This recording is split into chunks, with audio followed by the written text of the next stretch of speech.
சார்த்தகி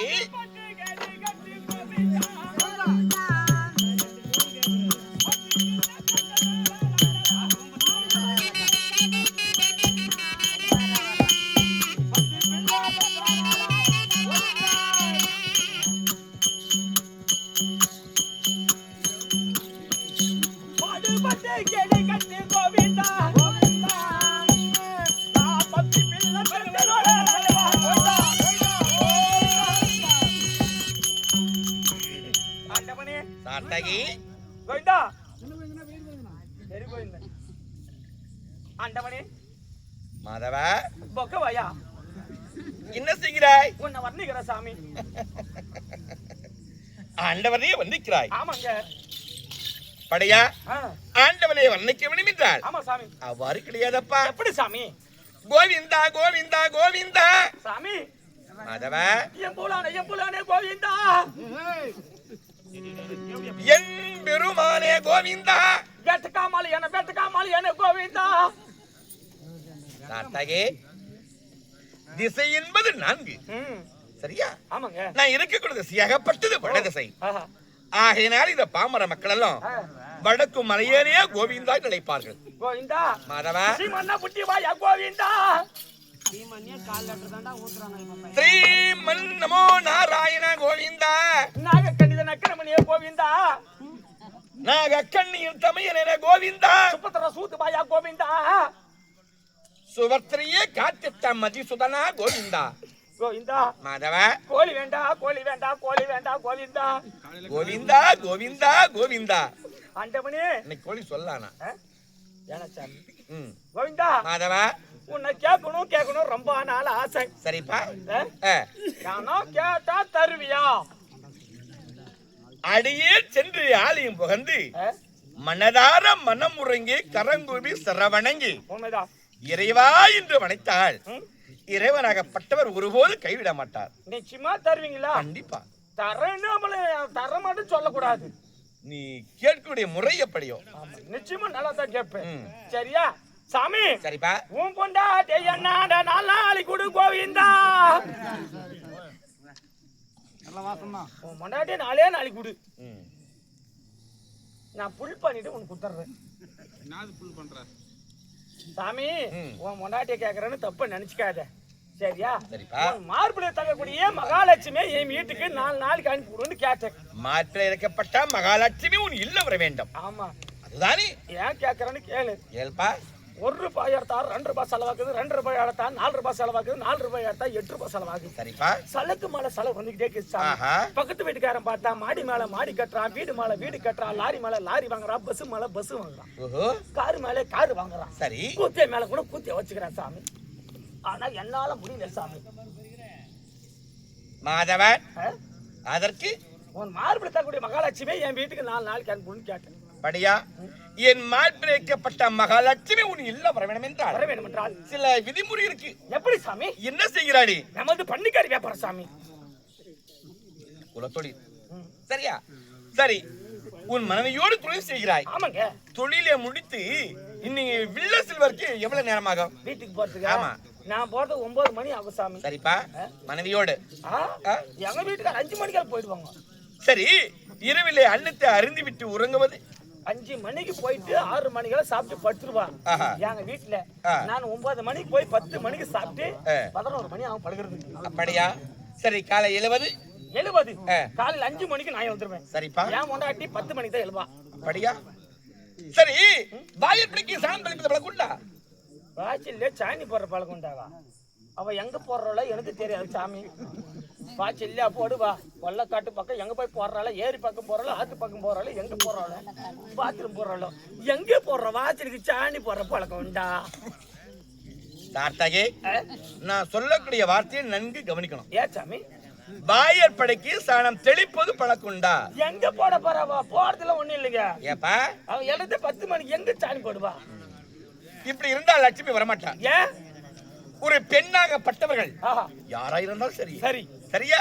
பெண்ணாகப்பட்டவர்கள் கணவருக்கு பின்னுறங்கி முன்னெழுவாள் மனைவி. இந்த காலத்துல எவங்க அப்படி எழுறாங்க? ஏப்பா யாருமே எழுறது கிடையாது. கணவன் எந்த தோடி தான் அவளை பொம்னாட்டி எழுறாங்க. ஒரு பெண் அப்படி இருந்தா வரமாட்டா தெரியுமா? ஒரு பெண்ணாகப்பட்டவர் ஓ இல்லத்துல இருக்கிற பணிவிடை அத்தனையை முடிச்சு விட்டு கணவன் பிள்ளைகள் உறங்கின பிறகு மனைவியாக உறங்க வேண்டும். சரியா? சரி. அதிகாலையில 4 மணி எழுந்து கை கால சுத்தம் செய்துவிட்டு பாத்திரத்தை எடுத்து அப்பாத்திரத்தை இடது கரத்தால் பிடித்து வலது கரத்தால் சாணத்தை எடுத்து அது நன்கு கரைத்து வாயில் பிடிக்க முன்பாக சென்று எப்படி சாணம் தெளிக்கணும்? எப்படி தெளிக்கணும்? ஒருபோதும் அப்படி வைக்க கூடாது. ஏன் சாமி? சரியா? வரக்கூடிய லட்சுமியே போயின் அர்த்தம். ஓ இப்படி தெளிச்சா போன்னு அர்த்தம். ஆமா. சரியா? சாணத்தை வந்து இப்படி இவ்வளவு அர்த்தம் இது. சரியா? சாணத்தை இப்படி தெளித்து வரணும். இப்படி தெளிக்கணும். ஆமா. தெளித்த பிறகு மாவால கோலம் செய்து அதன் மத்தியிலே சாணை பிள்ளையார் வைத்து அதன் தலைமீதில் அருகுமுள்ள நாட்டி உன பூஜையில பத்தியா காமாட்சி அம்மன் அதே தீபத்தை ஒளி எழுப்ப வைத்து எப்படி ஒளி எழுப்ப வைத்து இரு கரங்களை கூபதி உண்டானால் அதிகாலையில் 4 மணிகளே பிரம்ம முகூர்த்தம். சரியா? ஆமாங்க. அஷ்டலட்சுமி 8 பேர். 8 பேர். நீ ஒருத்தி தான் கேட்ட. ஆமாங்க. அஷ்டலட்சுமி 8 பேர். இந்த பூலோகத்தை சுற்றிப்பவர்கள் நகர்வலம் வருவார்கள்.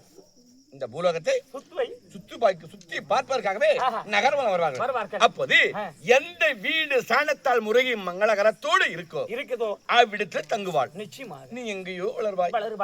சாமி கோவிந்தா சரிப்பா நல்ல அருமை சொல்லிட்டீங்க. சரியா? இதுக்கு மேல அதே மாதிரி செய்யறேன். சாமி உன் மலைக்கு வரணும்னு ரொம்ப நாள் ஆசை. சரி. ஆனா வர முடியலையே. பஸ்ல டிக்கெட் ஆசை ஏத்திட்டாங்களே. திருட்டு லைன்ல முடிச்சிட்டா என்ன பண்ணுவேன்? ஜெயிலுக்கு போ. ஜெயிலுக்கு போனா சாப்பாடு போடுவாங்களா? போட மாட்டாங்க. களி போடுவாங்க. ஆமா. போட்டாலும் பரவாயில்ல தான். ஆமா. சாமி மலைக்கு வரணும்னு ரொம்ப நாள் ஆசை. எனக்கு பிள்ளை இல்லாத சாமி எனக்கு பிள்ளை வந்துச்சானா 10 பிள்ளை பிறந்துச்சு சாமி. உங்களை கும்பிட்டுக்கிட்டேன். சரி. 10 பிள்ளை பிறந்துட்டு 10 பிள்ளைங்களை கொண்டாந்து உனக்கு மொட்டை அடிக்கணும். அதனால ஆமாங்க நான் ஒண்ணே தான் வந்துருவேன். 10 பிள்ளைகளை உங்க இடத்தை கூட்டிட்டு வரணும். அப்படியா? ஆமாங்க. மாதவ இதோ வந்திருக்குறியா? எடுத்து வந்துருக்கலையா? கோபால பெட்டி.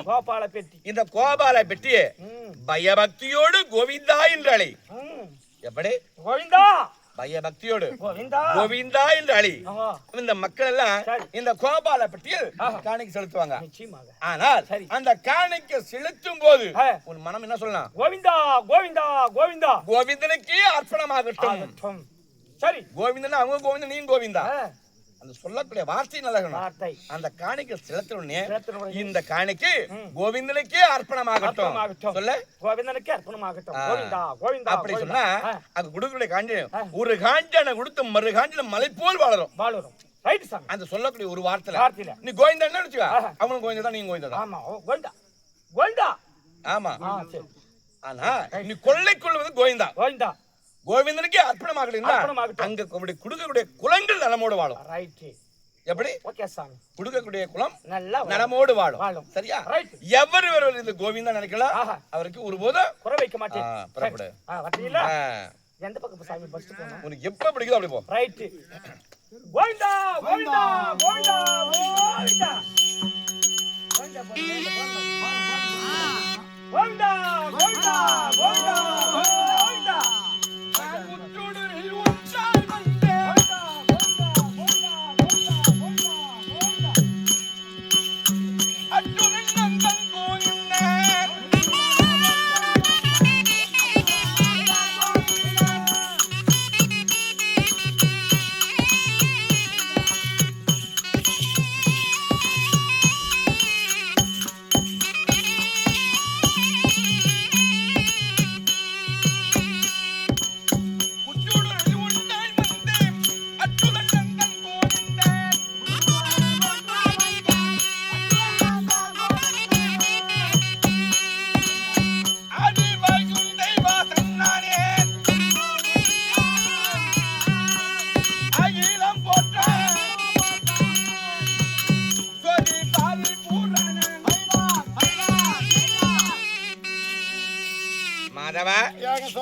இப்ப புரியுமா? எங்களுக்கு மட்டும் தெரியும் சுவாமி. அப்படியா?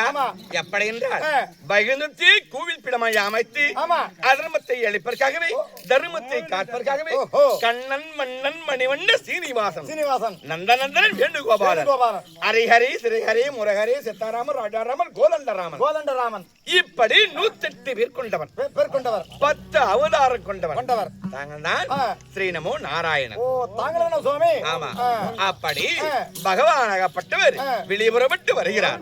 அந்த சங்கீதை கேட்டவுடனே பாமர மக்களும் என்ன சொல்ல தெரியுமா? கடவுளே என்ன நேரமும் துதிக்கிறாங்க. எப்படி துதிக்கலாம் சொல்றீங்களே?